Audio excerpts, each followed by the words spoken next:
Hello, welcome back.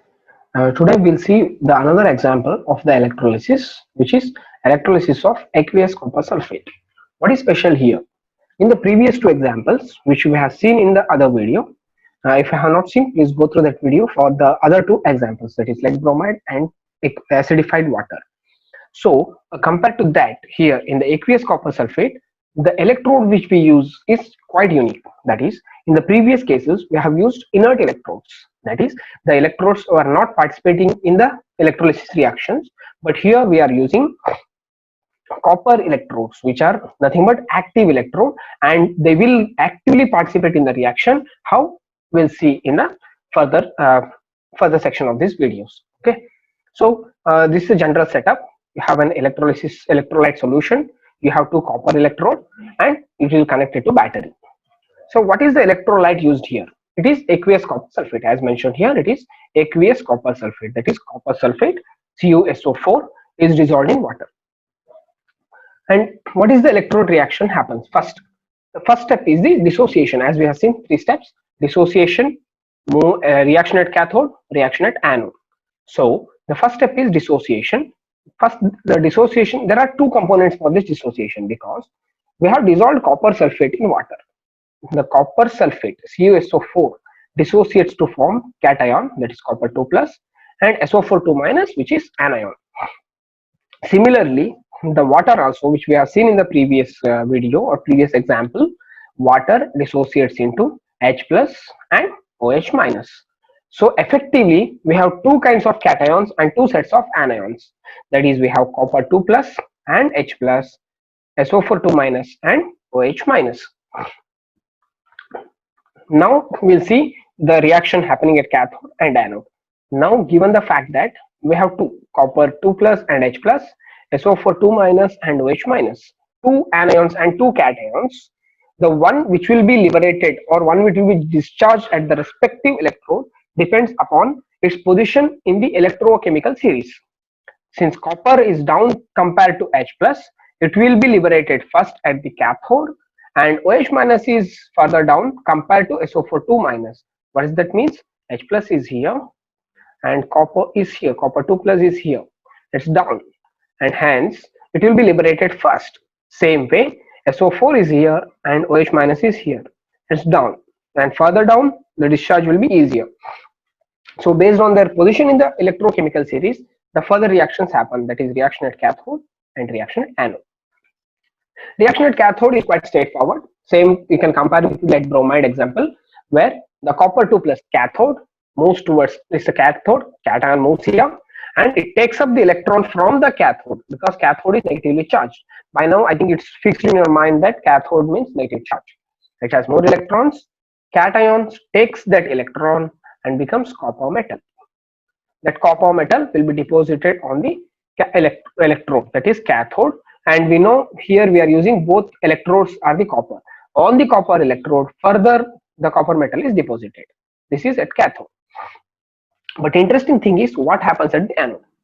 The logic says OH minus should go to anode and give away the electron, become OH, and further some reactions happens, which we have seen in the water example, and gives the oxygen should liberate.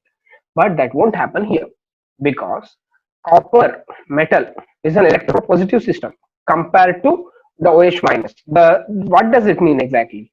See here at anode, OH minus should lose electron, but because copper metal can readily lose the electron as compared to OH minus, what it does, the metal itself loses the electron and forms the copper 2 plus ions.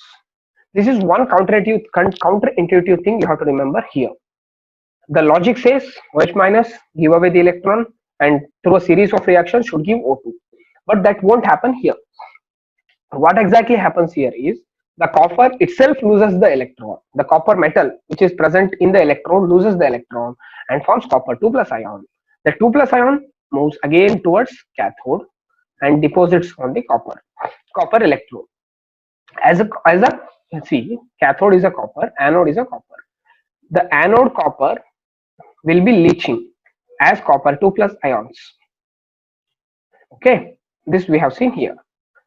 The anode copper loses electrons and becomes copper 2 plus.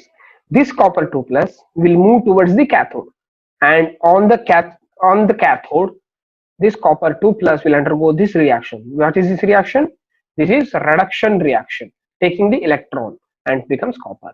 So after some time, the anode starts leaching out. That is, anode, the size of the anode becomes smaller and size of the cathode becomes larger and larger. That is, it is leached out here and deposited in the other place. So the further explanation is given in this particular image.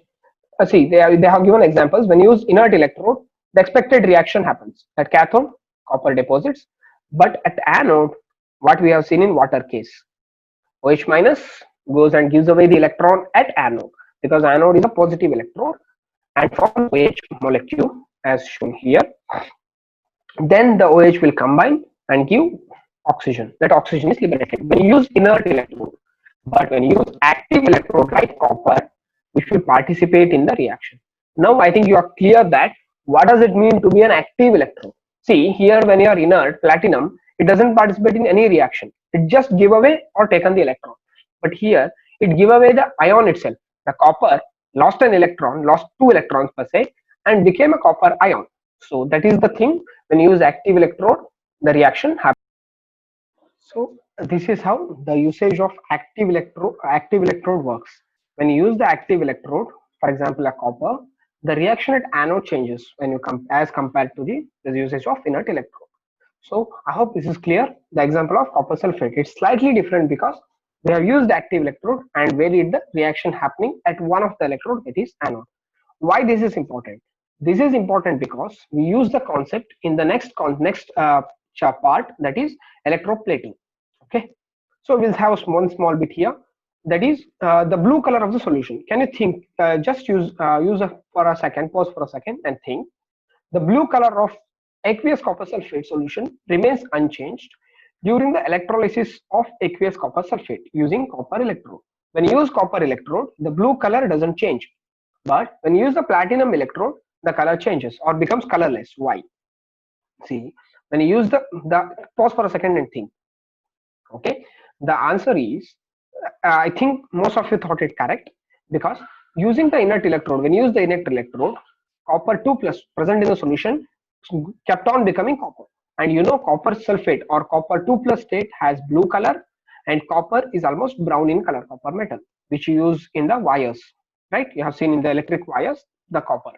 Okay, so when you use inert electrode, the copper 2 plus is consumed at cathode, forming copper, and there is no reinforcement of copper 2 plus, because at anode we are forming the oxygen. So whatever copper 2 plus present in the solution is being used up at cathode, and after some time most of the copper 2 plus is being used up, and you are left with very little amount of copper 2 plus, hence the color becomes colorless. But here you see interesting thing, as cathode is taking up copper 2 plus, anode is giving away. So one place it is going, coming, it's coming from solution, it is going to cathode, but it is coming to solution from anode. So whatever is going is filled back, hence the color remains unchanged. I hope this concept is clear. The copper sulfate, see, this concept is extremely important because the whole theory of electroplating depends on this particular concept. Okay, see the applications. What are these applications? Are electroplating and electro refining and purification. The refining part is not much, it's just they have given some examples, but electroplating is very important. Okay, what is electroplating? Let's see what is electroplating. It's nothing but it's an electrolytic process, okay, where the deposition of a superior metal like gold, silver, platinum will be done on an inferior metal. Okay, what does it mean? In a solution, you take a particular electrolyte and you take an anode and you take a cathode. We have seen from copper sulfate example, if you take active electrode, the material on the anode gets into the solution and gets deposited on the cathode. So in electroplating, what we do, at cathode we take an inferior metal and we take a superior metal at anode, and superior metal will be leached out into solution and deposits on the anode, so deposits on the cathode. This is cathode, this is anode, and this is superior metal, and this is inferior metal. Okay, they have given the same thing here. What are the applications? Why we do electroplating? One thing is corrosion prevention. See, metal like iron undergo corrosion is nothing but formation of iron oxide. So give a coating of non-corrosive material so that this corrosion can be prevented. And also for materials such as like makes the article attractive. For example, you coat gold on a copper, the, the shining of the gold comes and makes the particular article, the copper article with a gold coating becomes much more attractive. For example, is a brass article is treated in silver or gold. Okay. Now, what are the conditions? The article which is to be electroplated is always placed in a cathode. What does it mean? A superior or inferior metal on which you have to do the electroplating will be kept at the cathode, which you have seen from the copper sulfate example. See here, at cathode, the deposition takes place. The copper sulfate, copper 2 plus, taking electron and becoming copper. So at cathode, the deposition takes place. And hence, what you are doing is you are putting the article on which you have to electroplate at cathode. And same way, a metal which has to be electroplated, like you are taking copper. Copper will be electroplated on something else that will be placed at anode. See here, at anode, what is happening? The copper is becoming copper 2 plus. So what we do, unlike the copper sulfate example, we'll take two different electrodes now. At cathode, we'll put something. Say for example, I want electroplating of silver. I will take a copper at cathode. The on cathode, silver will be see compared to silver and copper is inferior, silver is superior, right? I will take superior at anode, silver. Silver will from silver plus and comes and deposits on the cathode. Cathode is copper. So on the inferior copper, superior silver will be deposited. Okay, this is how the electroplating is done. Then electrolyte solution. What is to be electrolyte? If I'm taking silver or if I'm taking nickel to be deposited, the electrolyte solution should contain same ions. For example, if I have to coat nickel, I should have something like nickel sulfate or I should have nickel chloride. Something which the ions should be same. It is Ni2 plus and here also Ni2 plus. Okay. And other conditions are it should have low current and long time should use so the slow deposition can happen. And you should use AC, not AC current, because if you use the AC current, the discharge and ionization happens alternatively, and you will not have an effective coating. Okay, this is all about how the example of electrolysis in the case of copper sulfate and active electrode is used. The effect of active electrode on the electrolysis, you can see, and also the induction on the electroplating. In the next class, we'll see the example of electroplating and also electrorefining. Thank you.